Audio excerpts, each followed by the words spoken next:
Breaking news చూస్తున్నాం. తిరుపతి జిల్లా శ్రీకాళహస్తిలో కిలాడి lady ఘరానా మోసం వెలుగులోకి వచ్చింది.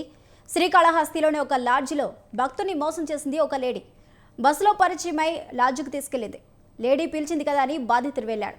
అనంతరం ప్రసాదంలో మత్తుమంది ఇచ్చి అతని నుంచి డబ్బు నగదు దోచేసింది.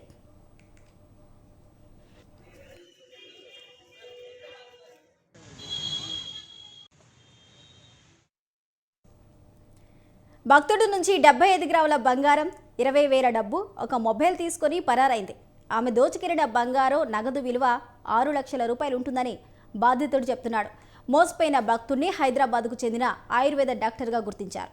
తనకు జరిగిన మోసాన్ని పోలీసులకు ఫిర్యాదు చేశాడు బాధితుడు. కేసు నమోదు చేసిన పోలీసులు దర్యాప్తు చేస్తున్నారు.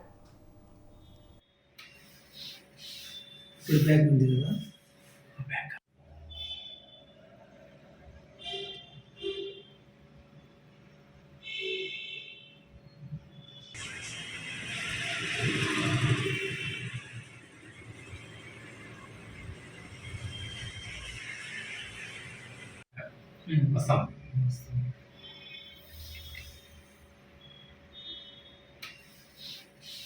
ఇప్పుడు బ్యాగ్ ఉంది కదా.